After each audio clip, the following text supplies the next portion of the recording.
c'est Bibi en plus qui revient avec une nouvelle vidéo. J'espère que vous allez bien et aujourd'hui on se retrouve, comme je vous l'avais dit, pour parler de manga.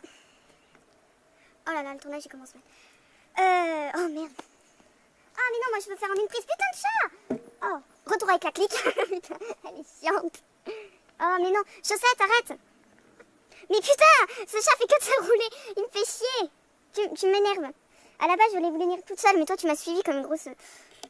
Salut tout le monde, c'est Bibi en plus qui revient avec une nouvelle vidéo. Comme je vous l'ai dit dans ma vidéo blabla, aujourd'hui ça va être une vidéo pour parler de manga.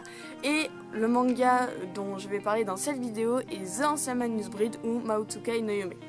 Je n'ai aucun accent anglais ni japonais, donc ça va un peu piquer, mais je suis vraiment désolée. Donc c'est parti.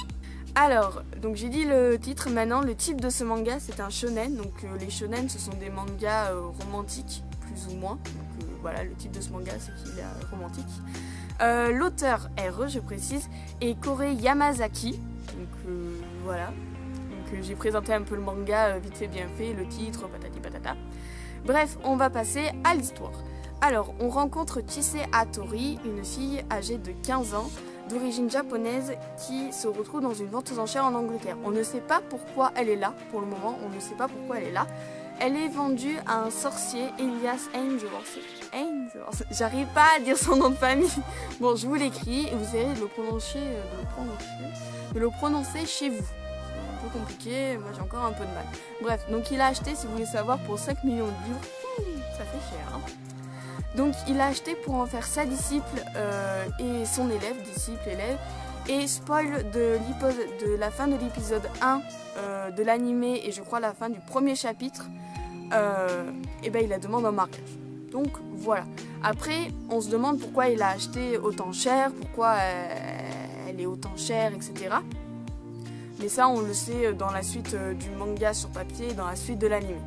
Alors, malgré que ce manga tourne autour du romantisme, il y a aussi plein d'autres choses. Il mélange de la sorcellerie, de la magie, de l'aventure, de la comédie et du romantisme, bien entendu. Donc voilà, il y a plein d'autres choses, il y a encore 5 choses, c'est pas que du romantique, etc. Alors, donc ce manga a été adapté en animé il n'y a pas si longtemps que ça, il y a environ 1 an, en 2017 tout simplement. Donc il est disponible en entier, donc sur la plateforme Crunchyroll. Ce n'est pas un placement de produit pour Crunchyroll, c'est un site pour regarder les animés et moi j'aime bien ce site, donc c'est pour ça que j'en parle. Donc il y a la saison 1 qui est disponible en 24 épisodes, voilà.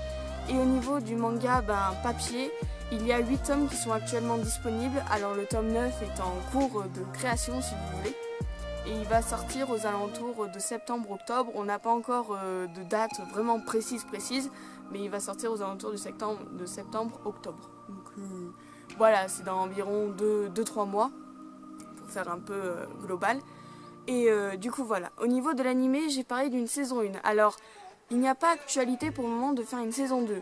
Mais s'il y a une saison 2 qui sortirait, elle sortirait vers milieu 2019. Mais pour le moment, c'est pas sûr parce qu'il n'y a pas encore d'informations officielles.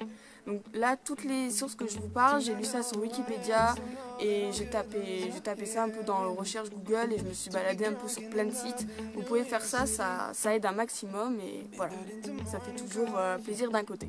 Mais avant de vous quitter, je ne vais pas vous laisser sans rien. Je vais vous montrer à quoi ressemble le tome 1 du manga The Ancient Manus Bride. Je reviens. J'espère que ça fait un joli raccord, malgré que je vais galérer. Bon bref, voilà à quoi il ressemble. Donc ça c'est la couverture. Voilà. Et après on a derrière. Donc là je vous fais une représentation rapide. Donc la fille c'est Chise, Elias donc le sorcier. Et là derrière on a Shiriki. Donc voilà.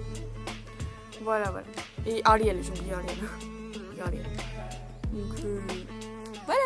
C'est très joli, hein, moi ça m'a fait vachement envie de lire. Bon, bref. C'est la fin de cette vidéo sur ce manga. J'espère qu'elle vous aura plu. D'autres vidéos suivront sur ce manga, mais dans peut-être quelques temps, n'empêche. Et sur ce, je vous fais la bise de Bibi. Et on se retrouve très bientôt, en plus, pour une nouvelle vidéo. Ciao!